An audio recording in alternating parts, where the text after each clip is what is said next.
யாரெல்லாம் சேரன் அண்ணனோட love story start ஆகணும் அப்படின்னு ஆவலோட காத்துட்ருக்கீங்களோ, மறக்காம நம்ம வீடியோக்கு ஒரு லைக் பண்ணிக்கோங்க. சோழன் பேசின பேச்சுக்கு தான் இப்போ இவ்வளோ தூரம் அனுபவிச்சுட்டுருக்கிறாரு. அவங்க கிட்ட இருந்து அதாவது சோழன் கிட்ட பணத்த குடுத்து ஒரு கிளையண்ட் கிட்ட குடுத்துட்டு வாங்கன்னு சொல்றாங்க. ஆனா, அந்த பணத்த வந்து மிஸ் பண்ணிர்றாரு.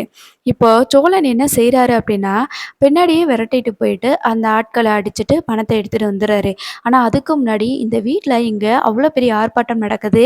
என்ன அப்டின்னா, அதாவது தாஸ் வந்துட்டு இன்னும் ஃபோன் போட்டுட்டு சொல்றாங்க, அ கிளையண்டுக்கு போய் பணம் சேரவே இல்லையாம் அப்டின்னு சொல்லிட்டு.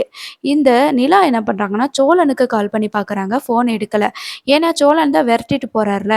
அப்ப ஃபோன் எடுக்கல. ஸோ இப்டி பிரச்சனை நடந்துட்டுருக்கும்போது தான், சோழன் வந்து கண்டிப்பா அந்த பணத்த மீட்டு கொண்டு வந்துருவாரு அப்டி சொல்லி தான் நெனைக்கிறேன்.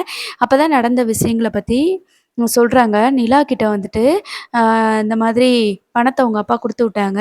ஆனா, ஆட்கள் வந்து பணத்த எடுத்துட்டு போயிட்டாங்க. பின்னாடியே அவங்கள விரட்டிட்டு போயிட்டு, ஃபைட் பண்ணி இந்த பணத்த நான் வாங்கிட்டு வந்திருக்கேன். இனி எனக்கு என்னமோ இது எதர்ச்சியா நடந்த மாரி தெரியல நிலா. இது ஏதோ பிளான் பண்ணி நடந்த மாரி தெரியுது அப்படின்ற மாரி சொல்றாங்க. ஆனா, இதுக்கு முன்னாடியே நிலா கிட்ட வந்துட்டு மனோகரன் சொல்லியிருப்பாரு, "இப்பயாவது புரியுதாம்மா? அவன் பணத்தாசை பிடிச்சவன். பணத்த எடுத்துட்டு அப்படியே ஓடிட்டான்" அப்படின்னு சொல்றாங்க. தாசும், "இவன போய் நம்பி இருக்கிறியே! உன்னைய லவ் பண்ணி கல்யாணம் பண்ணது எதுக்காக தெரியுமா? இந்த வீட்ல பாதி சொத்து அவனுக்கு வந்துரும் அப்படின்ற ஒருதுனால தான் அப்படி பண்ணியிருக்கான். பார்த்தேல்ல, தொழில் ஆரம்பிக்கணும்னு தான் நெனைக்கிறேன். ஆனா, என் கையில காசு இல்லன்னு சொல்லி சொன்னான்ல. அதனால தான் அந்த காச தூக்கிட்டு ஓடிட்டான் போல இருக்குது." அப்படின்ற மாரி சொல்றாங்க. உடனே தேனு, நிலாவோட அம்மா இருந்துட்டு, "இப்பயாவது புரிஞ்சுக்கோடி!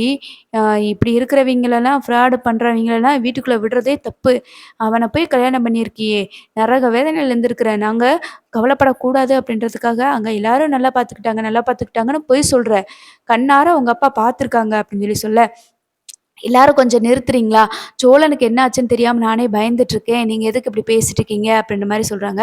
"அவன் தான் பணத்த எடுத்துட்டு ஓடிட்டான்னு சொல்லிட்டு தான் நாங்க சொல்றோம்ல." அப்படின்ற மாரி மனோகரன் வந்து சொல்றாரு.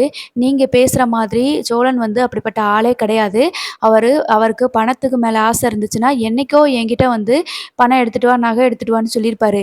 ஆனா, அவர் அப்படிப்பட்டவர் கிடையாது." அப்படின்ற மாரி சொல்றாங்க. ஏன்னா, சோழனுக்கு வந்துட்டு நெறைய தடவ நிலா வந்து பணத்த குடுக்குறதுக்கு ட்ரை பண்ணுவாங்க.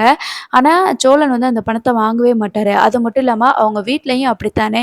அப்பதான் சொல்லுவாங்க, "இந்த வீட்ட விட அந்த வீட்ல என்னைய ரொம்ப நல்லாவே பார்த்துக்கிட்டாங்க. இங்க தான் காசு, பணம், கௌரவம், மானம்லாம் முக்கியம்னு பேசுவாங்க. ஆனா, அங்க அப்படி கிடையாது. அங்க அன்பு, பாசம் மட்டும் தான் பெருசுன்னு நினைப்பாங்க.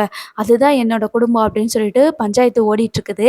அந்த நேரம் சோழன் வந்ததுனால, சோழன நிலா பார்த்த உடனே வேகமா போயிட்டு, போய் ஹக் பண்ணிட்டு, "என்னாச்சு? என்ன நடந்துச்சு?" அப்படின்னு சொல்லி கேட்குறாங்க. அதுக்கப்புறம் தான் சோழன் நடந்த விஷயங்கள சொல்றாங்க. அப்பதான் அவங்களுக்கு தெரிய வருது. "சரி நம்ம வீட்டுக்கு இனி கிளம்பிரலாம்" அப்படின்னு சொல்லும்போது தான்